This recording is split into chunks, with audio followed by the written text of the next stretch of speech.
You're welcome, sir.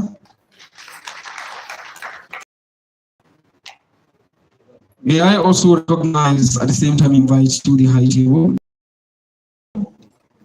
Nigerian Deposit Insurance Corporation. You're welcome, sir.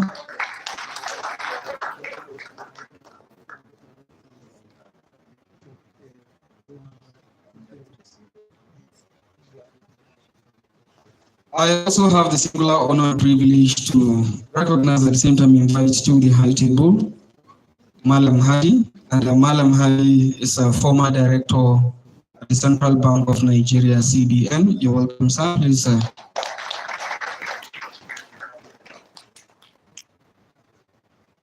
And distinguished guests, the Dean Faculty of Management Sciences, Professor Ahmadu Idris. You're welcome, sir. Dean, sir.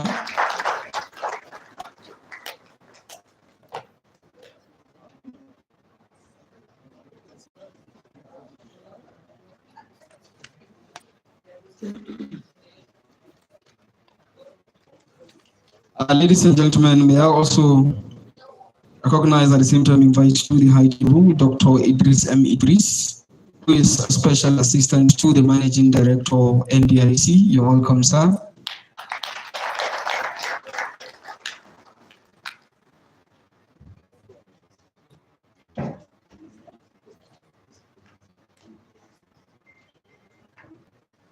Our able professor, Professor Muhammad Nasir Mitrari. You're welcome, sir. Please, we will be honored to have you on the high table, sir.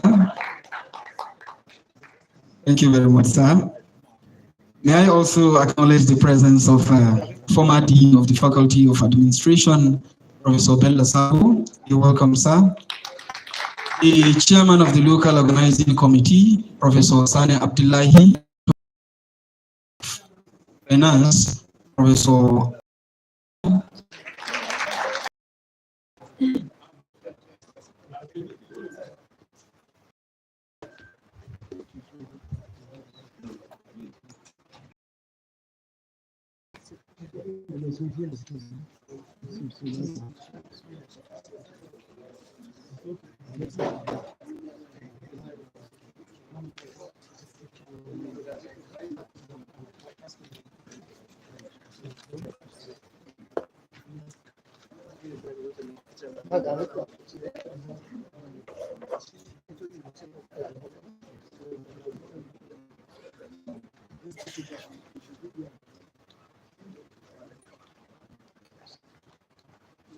ladies and gentlemen, representing the company secretary of the Asset Management Corporation of Nigeria, AMCON, today is Mohammed Nur Umar. You're welcome, sir. Please, and they come to the high table, sir. Thank you very much, sir. Other distinguished guests, we also have with us the Executive Chairman, Investment and Securities Tribunal, Mr. Amos Azi, who is here ably represented by Dr. Abubakar Ahmed, who is the Commissioner of the IST. Please.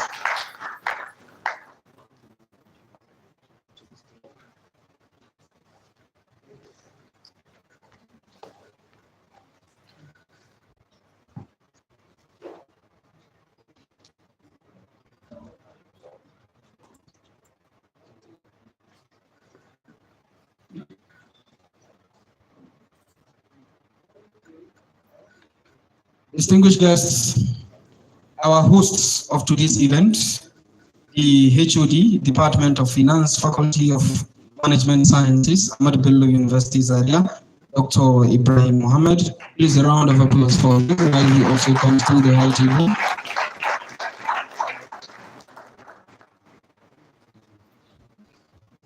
Distinguished ladies and gentlemen, we also have with us the Director, Institute of Administration, Professor Abubakar Mohammed Madaki. Welcome, sir. Please, sir, we will be honored to also have you on the high table, sir. Thank you.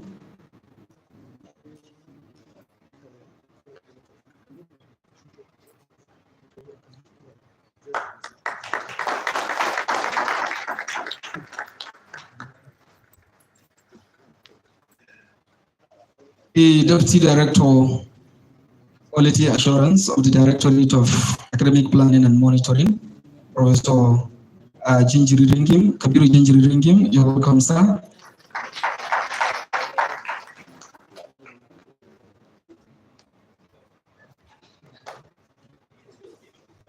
May I also acknowledge the presence of the Head of Department of Actuarial Sciences, Dr. Ali Masani Sambu. You're welcome, ma'am. The Head of Department of Accounting. You're welcome, sir. Department of Business Administration. You're welcome, sir. And distinguished guests, conference participants, students, once again, you all are welcome. And it is our prayers and hope that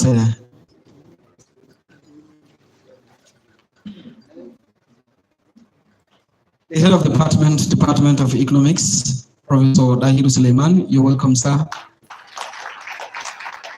Other distinguished guests, ladies and gentlemen. That is the mind of accepting to be here. Short and sharp, I would have loved not to only share together to you up to the end of the conference for the reason that I believe the frontier is limitless, particularly in the area of knowledge. I would have loved to really stay on, but I was caught by the title,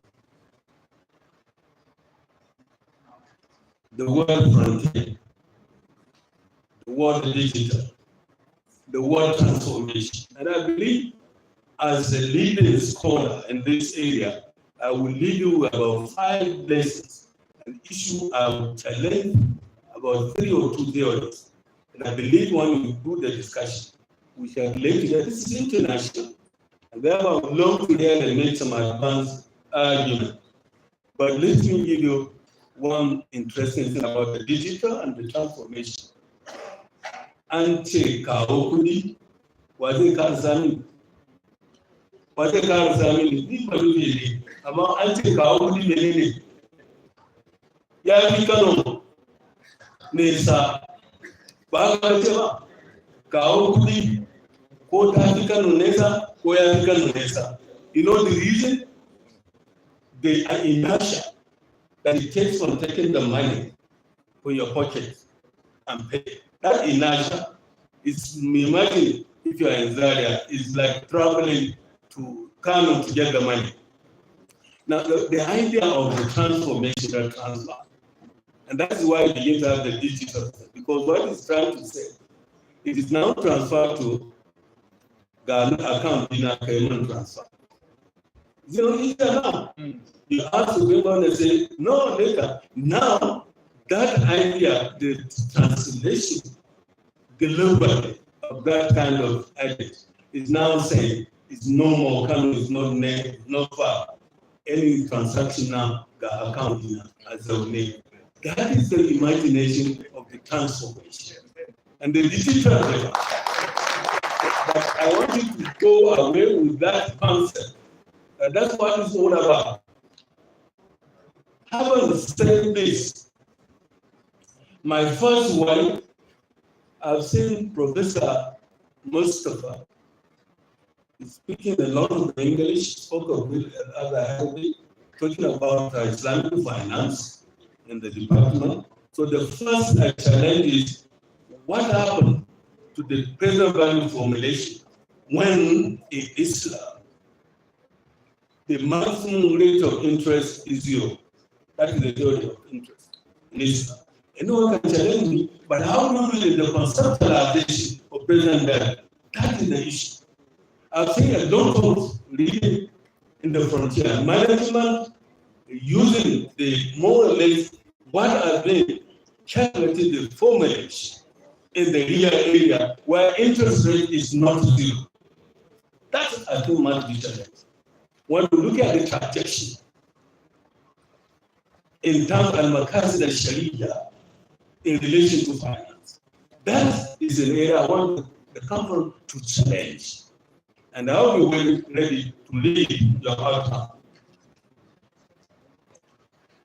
The other matter, which the frontier and the one again the conference look at, is the abuse of intermediation. Sheikh is in my name. I'm not a sheikh. I'm an almajiri.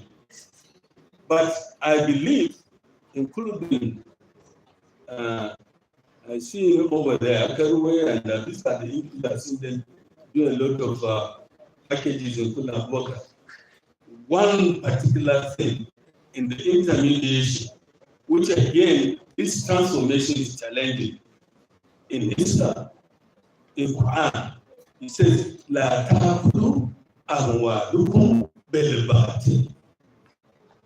Al-batil is the issue of triangulation in the intermediation. Now that is a very challenge. In going around that al-batil, a lot of formulations are now being done. Some of them found that is more or less an avoidance of the reality.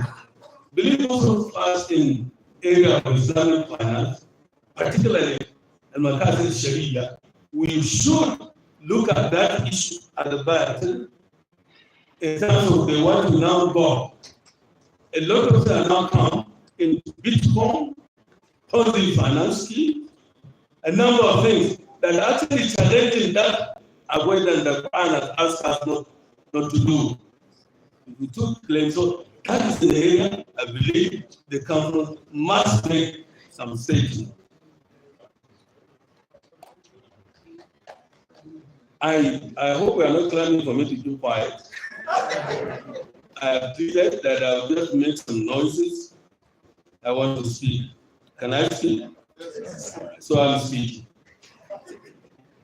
The second matter that I want to challenge, I saw a link between the new frontier and crime. And the link is direct.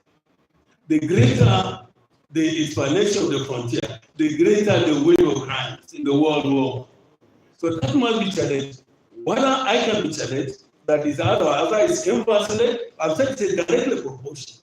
Let us check what are the data, the expansion of frontiers. In terms of what the vice chancellors and the head of the department that talk about the digital device, I want that check the link. Then the third matter, I've lost that. Do you want me to keep quiet? No. Okay. I'll soon be quiet. Soon be quiet.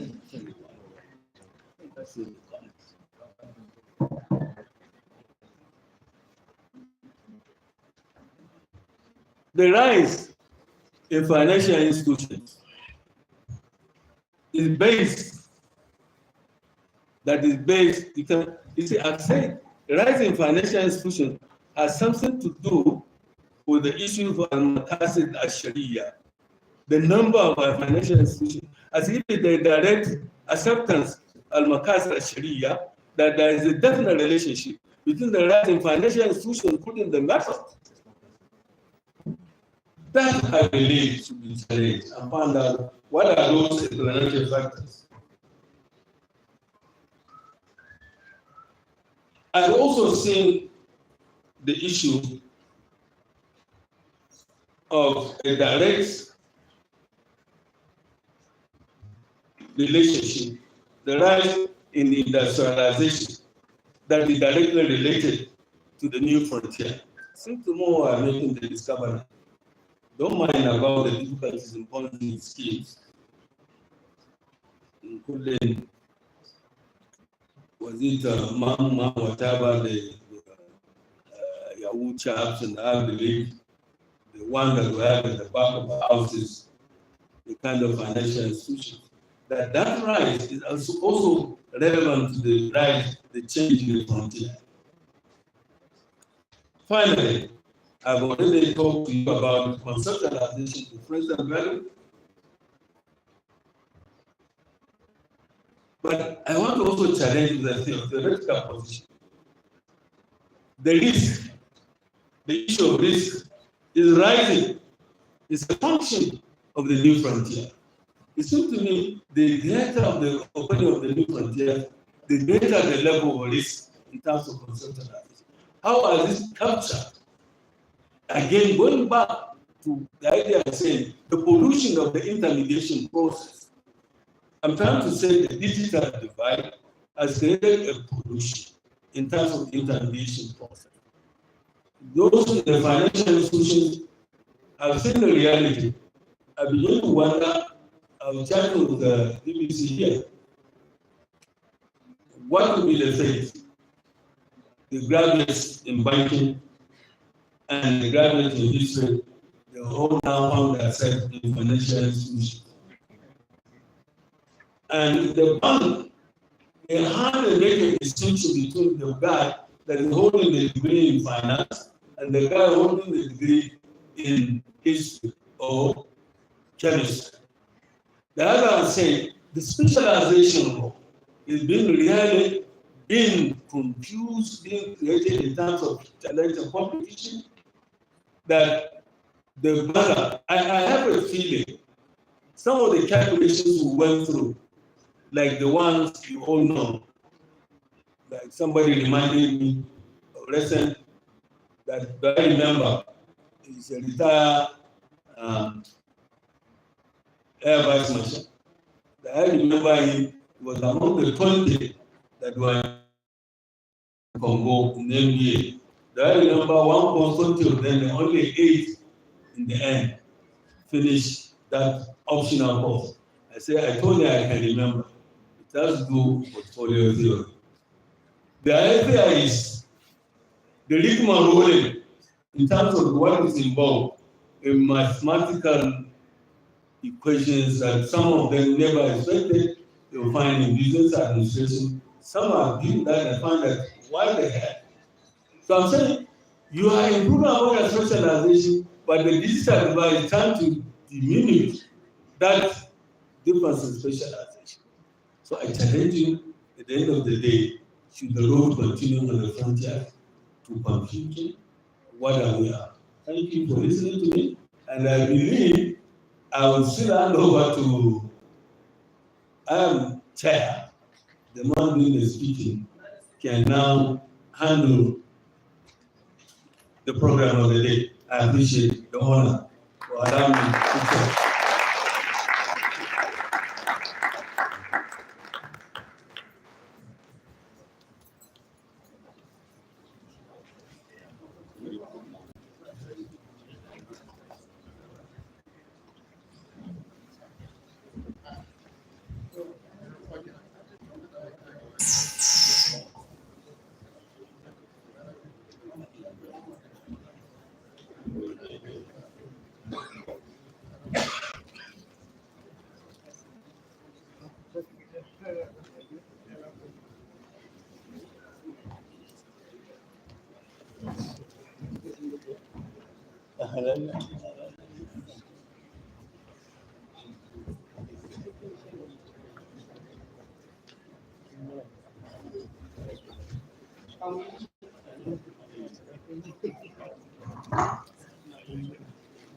Can we please once again put our hands together for the chairman?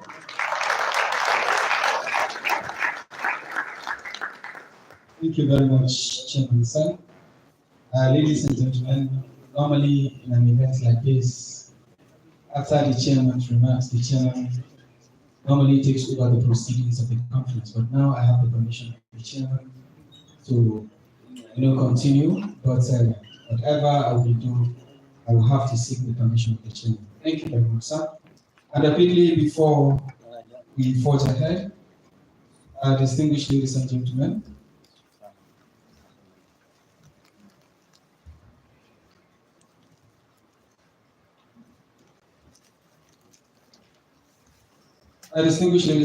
before we move further, I have the singular honor to acknowledge the presence of the real father of the day, the Emir of Zazzau, His Highness Ambassador Ahmadu, who is here ably represented by the President Irabian Zazo, the District Head of Basawa, Architect Haruna Abubakar Bamili. You're welcome, sir. Please stand. With us, Dr. Esam Lafia, Head Department of Banking and Finance, Nasarawa State University, Kefi. You're welcome, sir. With us also is the Deputy Director of Institute of Administration, Congo Campus, and University Zaria, Dr. Abdulrazak Medin. You're welcome, sir. Also, ladies and gentlemen, we have with us the Director of ISAF, Dr. Idris Bashir Bugaji. You're welcome, sir. Dr. G.S. Masood, Head of Department, Marketing. You're also welcome, sir. Now, the Chairman, sir, Vice Chancellor, distinguished guests, it's now time for the keynote speech. And I've been informed that the keynote speaker is ready and about to start the presentation. Chairman, sir, if you permit, the call of the keynote speaker will go ahead with the presentation.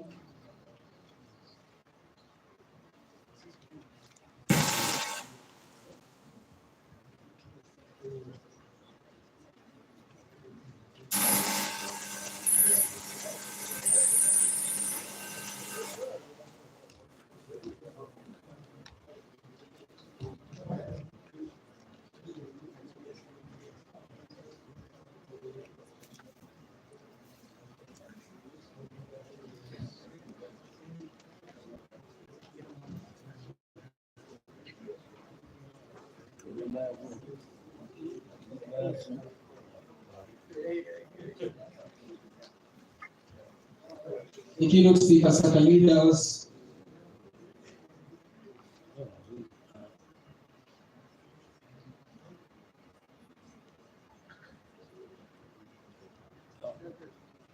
Professor.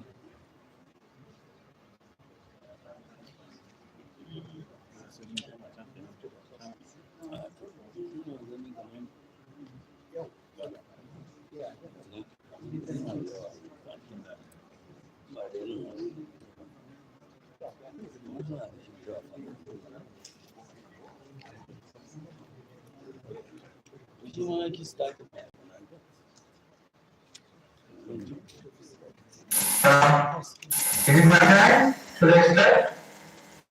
Can you hear me properly? Yes. Yes, we can hear you, sir. Can you hear me? Is it clear? Yes. Okay, so how long should I talk? What's my duration?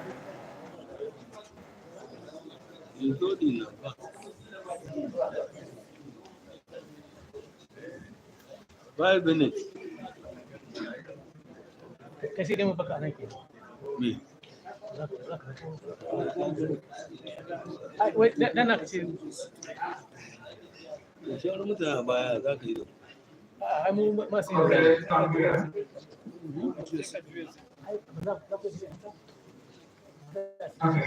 15 minutes, sir. The time allotted for the presentation is 15 minutes, sir. Thank you so much. Yes, the one. So I would like to thank you for the committee to invite me to share some knowledge regarding the current situation. And it's my glad to see people in this morning. I hear this afternoon here, and almost evening now. I hope you can start a good day.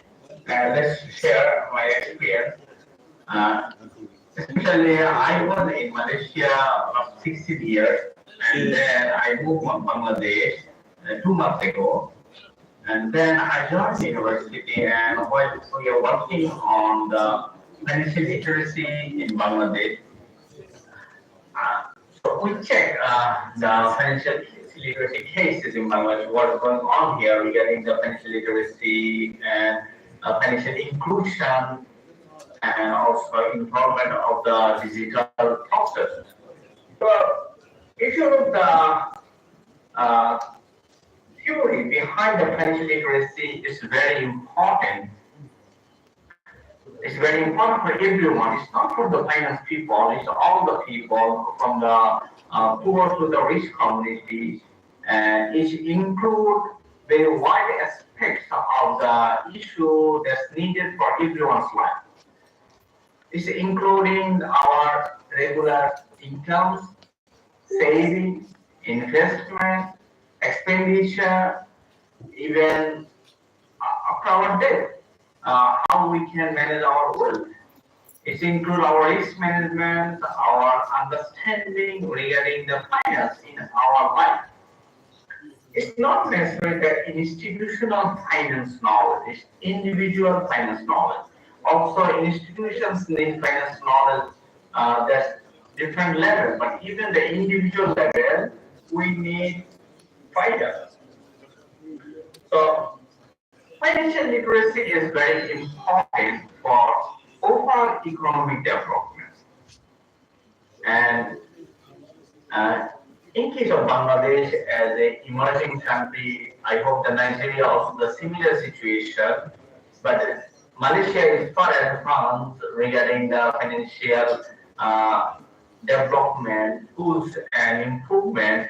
But here in Bangladesh, an emerging country, similar to the Nigeria, this study will see how much financial literacy knowledge are providing officially through the institution and how it's linked with the national policy.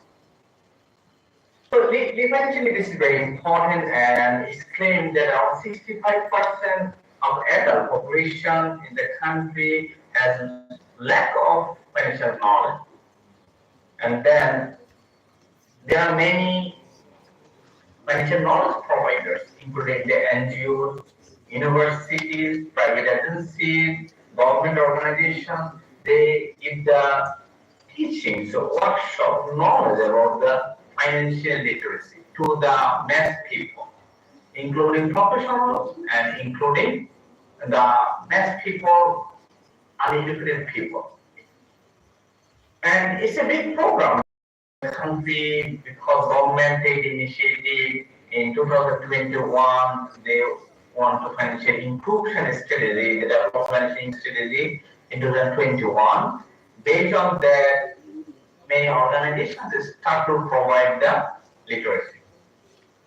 Then here we check all of the organizations those who claim they provide the literacy education.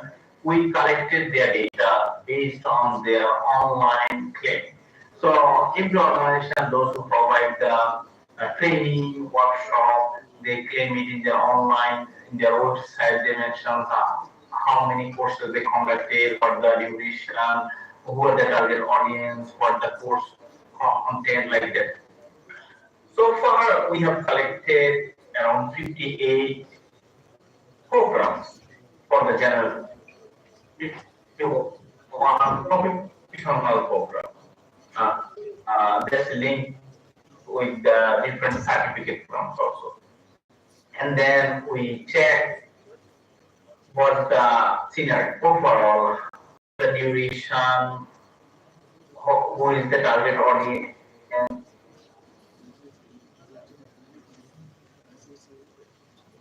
what's the content, or the whole of the interest. And then just one organization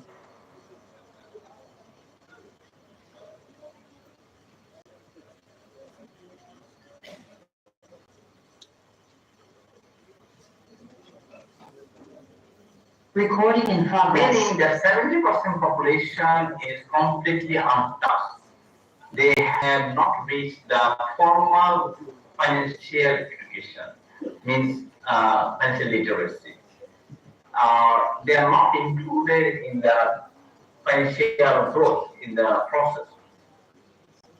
And then, if you look at the provider, most of the training providers of the NGOs and microfinance institutions, they cover 85% because Bangladesh is very famous for microcredit, microfinance. There are so many thousands, over thousands microfinance organizations are here. Those who work free.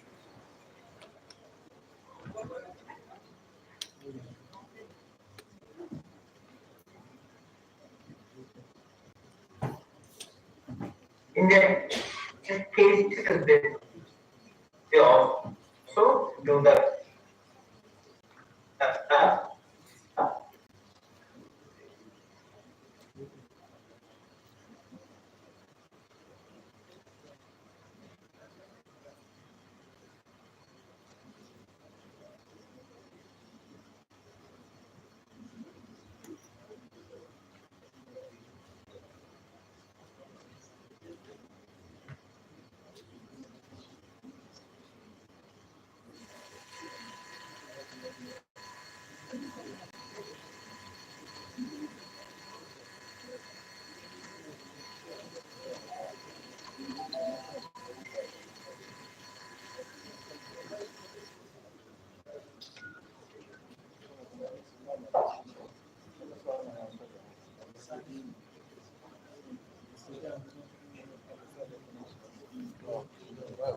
Recording in progress.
Recording in progress.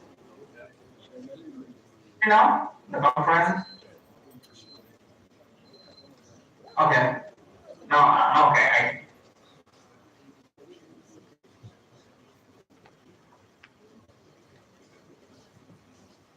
As I mentioned, that most of the programs run by the microcredit organization.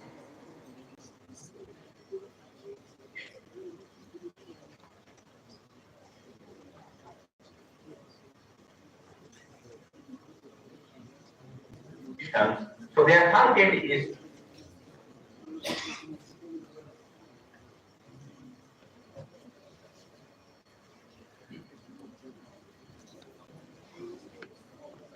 doesn't cover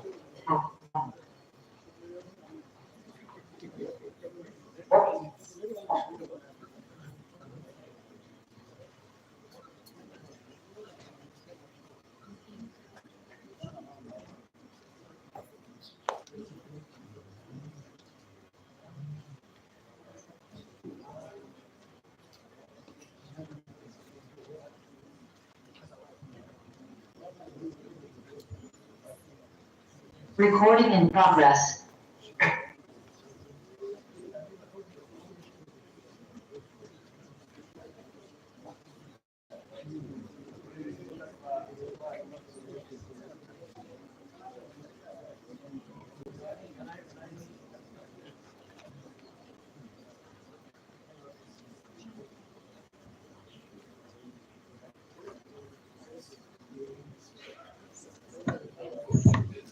Hello. Please, we are going to beg you to help us. Our system is open. All of you are on the network. Can you drop, please? After the conference, you can hook on again. Please kindly help us. Just realize there is too much activity. That is why I have on this problem. Please, can you move your Wi-Fi from our network? Please, we are begging you. Please.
how to collect the loan, how to pay the repayment installment, deliver to the microfinance. So they didn't cover the wide space of financial inclusion knowledge. So it's very narrow focus. And the syllabus is also very narrow focus. It doesn't cover anything advanced, risk management, property management, or investment. It's especially only for the microfinance borrowers. And most of the informal workers are excluded. So here the durations are around less than 3 months, and many organizations are not able to continue their programs due to lack of financing, or they finish the donor funding, or not able to continue the program. And if you look at government policy, National Financial Inclusion Strategy, and the program run by the NGO and private sector, there's a very minimum aligned with the student. Government, 22% of the NGO's programs are linked with the government funding.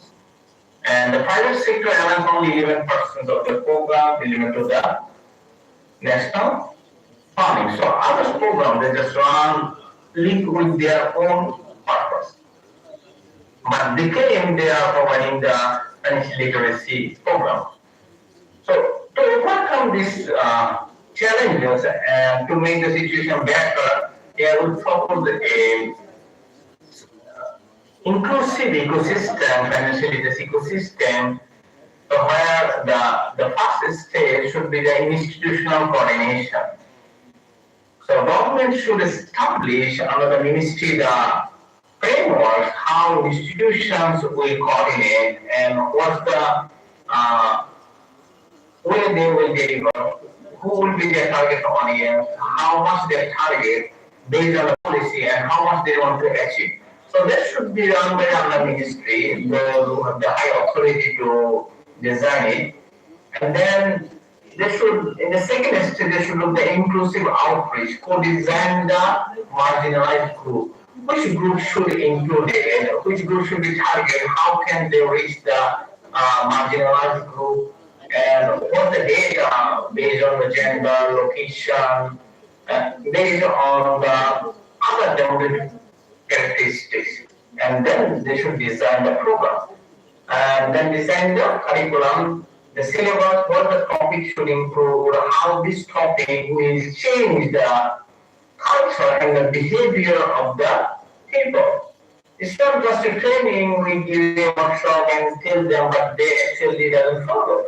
It should be cultural and behavioral change for the economic betterment. The curriculum should be understood level by everyone.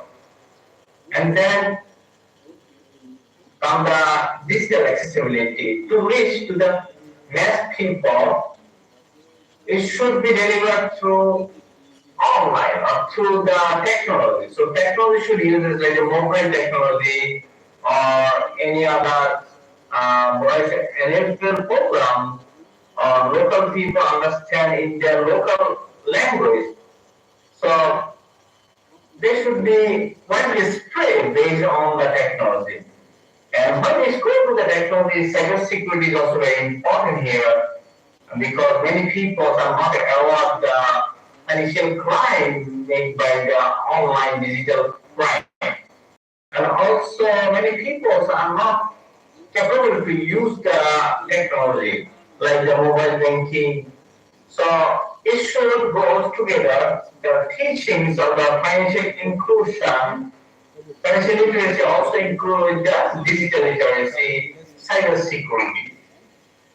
And then the program should go with the sustainable financing because many programs just aim at the middle. In the middle of the program, after running one program, two programs, they close it. So there should be sustainable and there should, that's the way we can get a big impact and make a financial inclusion. Without financial inclusion, it's very difficult to progress the economy overall. And financial inclusion will come through the financial literacy. Financial literacy is a part of financial inclusion, but it's very essential part.